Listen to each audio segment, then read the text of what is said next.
Hi, this is Peggy from Roar, and today our guest is Christian Lassonde. Hello, Christian. How are you today? Bonjour. Bonjour. Good. I'm very good. Thank you. So, thank you so much for being here and sharing your perspective. So, Christian is the managing partner and founder of Impression Ventures, an early stage fund in fintech. So, we're looking forward to hearing your perspective on the new normal in financial services. So, Well, it's my pleasure to be here. Thank you. ready to go? Ready to go. That's great. So, what do you see would be some of the major lasting impacts of the crisis on financial services? So what we've seen is an absolute acceleration in implementation with incumbents working with startups. I mean, obviously our position is funders of startups, and so we have and we've been doing this for almost 8 years now. And I heard multiple times from our founders as we discussed what was going on that we're seeing in the last 3 months more integration being done, more digital implementations being done in 3 months versus the last 3 years. And without a doubt, I mean, and some of these are very obvious. We had, for example, a life insurance carrier who had a paper-only product that required, filling out an application, paper application, e-ink, regular signature. They can't sell it. It's a product they can't sell. They can't make any revenue. And so it was a mad scramble to digitize that product. And that's just one example. So we're seeing that. And I think there will absolutely be a lasting impact, because once these products are digitized, once these processes are digitized, no one's going to want to go back to the way it was. And so that, I think that's a positive. It's a silver lining of the pandemic that we're going to see much more digital products, digital delivery across, and we're seeing this across all sectors of financial services.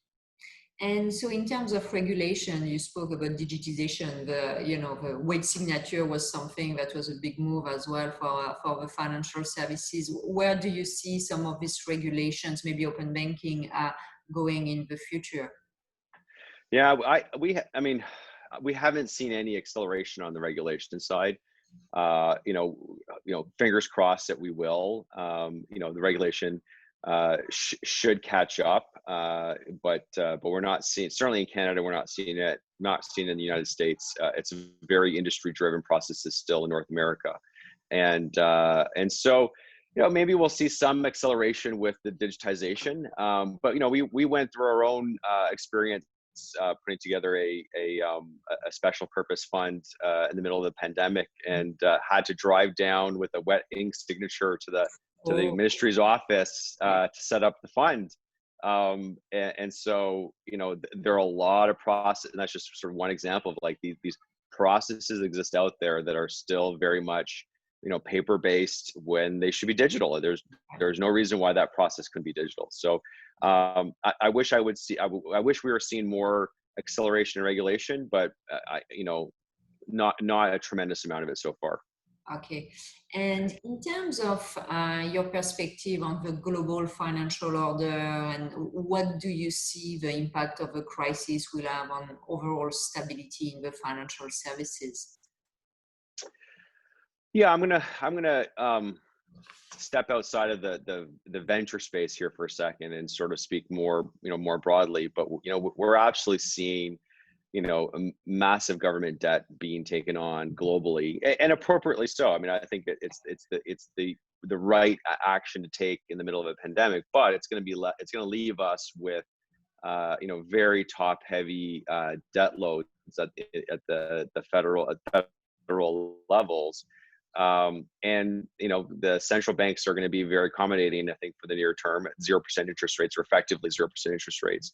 What I think we'll all be watching is where real interest rates go. Right now they're effectively zero as well, as far as anyone can tell. And so, if there's a big disconnect between the central bank interest rates and real interest rates, I think there is a long-term or medium-term impact on the financial sector stability, because so some of these underlying products, trade algorithms, rely on sort of those rates being reasonably close to each other. And so we've never lived in a world where they've been far apart for a long time. And I think a lot of us are sitting back looking, going, is that what's going to happen? We just don't know. Near term, I think we're absolutely fine on the stability. Long term, TBD. Yeah, okay, thank you. And I would say more at a micro level, if you look at the competitive landscape in financial services, obviously you invest in early stage fintech. Where do you see the winners, the losers from the crisis? You spoke about digitization. What's your perspective on that? So far the only losers in financial and fintech have really been those that have been associated with entertainment or travel sectors, or where they were helping monetize the travel entertainment sectors. Certainly from our portfolio and from the scan we've been looking at across the board, from our deal flow, there are very few losers, in the sense that the ease of digital transactions, digital movement of financial services has only increased, as per the initial conversation, as an initial question, has only increased by the pandemic. The acceleration of that has only increased. And therefore, I think broadly speaking, fintech as a sector is going to come out of this pandemic stronger than it was going in, simply because of that acceleration. And we're seeing little subsectors that are kind of interesting. For example, so as government takes on all this debt, the taxing authorities are becoming ever more aggressive at searching for revenue. So they're getting really good at implementing software themselves to scan returns to make sure that everyone's paying every single cent that they can. And of course, they're going to err on the side of give us more money, not less money. So we're seeing a subsector in fintech that's tax tech. I don't think I've ever used that word before, but tax tech is helping tax filers, scan their own reports to make sure that they're giving, only the pennies they have to give and nothing more. So it's almost kind of a war of software here between the filers and the tax authorities. But and that's, again, it's just driven by it's just accelerated, if you will, by the pandemic, because the states are looking for every penny they can in order to pay off the massive. Well, first of all, they've seen a massive drop in revenue because no one's working, which means income taxes are down, sales taxes are down. And then on top of that, they're taking on a debt load. So they're looking for, just a one random sector, but I could give you a lot more of different examples where you're just seeing a drive to more adoption of technology within financial services, to help alleviate some pain that's being just accentuated by the pandemic. Okay, and so if we switch gear to the incumbents, so I would say the big traditional players, so where do you see that digital transformation? You mentioned way more partnership, obviously, to accelerate transformation. Anything else you see on that front? I've seen, what we've experienced is more willingness to take on risk, and I think it's because middle management within incumbents now sort of feel like they're not taking any personal risk by implementing a fintech partnership, whereas a year ago there was very little incentive for them personally to go out on a limb and suggest this partnership when status quo was more than acceptable to the bank. And now it's they probably could still get away with doing that, but now actually they can actually implement those things. And if it goes bad, they can just blame it on the pandemic, not on their choice of vendor selection, for example. And so I think that is driving more willingness to try different solutions, and internal as well. I mean, we're seeing incumbents also. It's not just about partnering with fintechs; it's also about building and doing builds internally. And we're also seeing incumbents trying new systems internally, and that's very positive. I mean, ultimately this is all to the benefit of the end consumer, whether it be a consumer individual or a business banking or wealth management. I mean, ultimately this all in theory should end up helping the consumer experience. Yeah, well, and hopefully better tools for the employee as well, because I've worked in banks when you see people having to jump through 5 different systems trying to answer angry clients, you don't want to be sitting in that seat. So hopefully that would also create that Yeah, need. Yeah? exactly. Sometimes you hear about these, decade-old systems that have had no upgrades. And because there's been no real incentive to upgrade the system, now is a great chance to either do a rip and replace or do an upgrade of that decade-old system. And while there's inertia within the bank or the insurance company to actually get it done, because we have a window of time, an opening to do that. Exactly. So from your perspective, so what did you change during the last 3 months? Any new great habits you picked up along the way?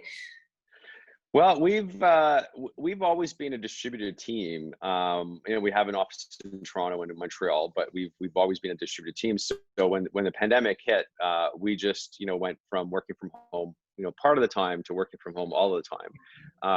We had all of our tools in place because of that distribution already. So for us, our downtime was zero. Mhm. Certainly I'm doing a lot more Zoom calls. And so I think we're getting smarter about how to use Zoom calls, video calls, Mhm. to really learn, to get into people's, to find out people's personalities. Yeah. I think in the past, I think Zoom calls were much more transactional in nature. In other words, I have a bit of information I need, please provide it to us, and we get it back. And the in-person meetings were much more about, okay, tell me more about you as an individual. Especially when we're talking to founders, we want to back founders that have certain characteristics, and no surprise, look for, aspirational in nature, visionary, et cetera, et cetera, et cetera. Nothing, shocking or surprising in that list.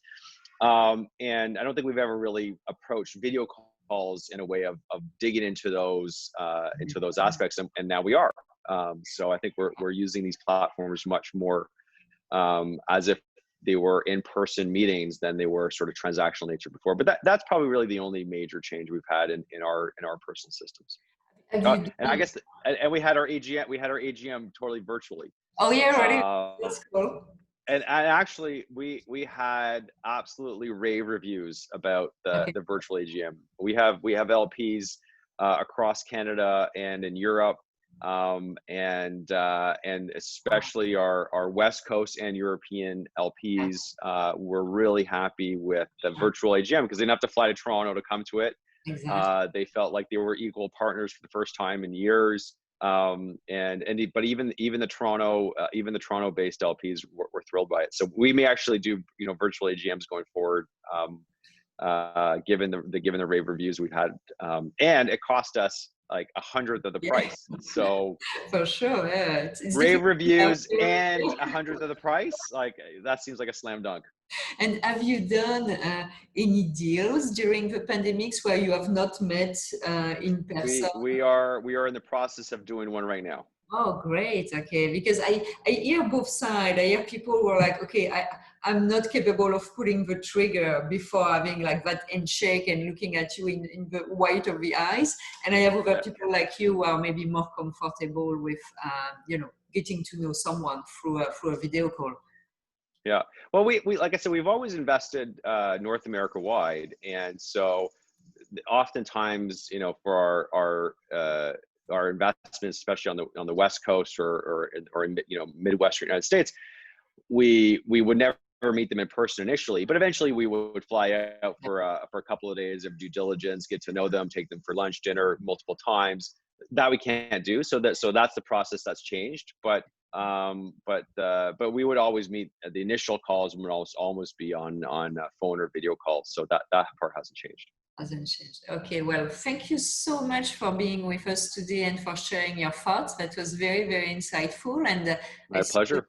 I see the beautiful background. So enjoy the cottage and enjoy, it's very hot today. So enjoy some time outside and maybe inside as well. I think there'll be equal inside and outside time today, given the Exactly. temperature. Thank you so much. Have a great day, Christian. You too. Bye Thank bye. you. Bye-bye.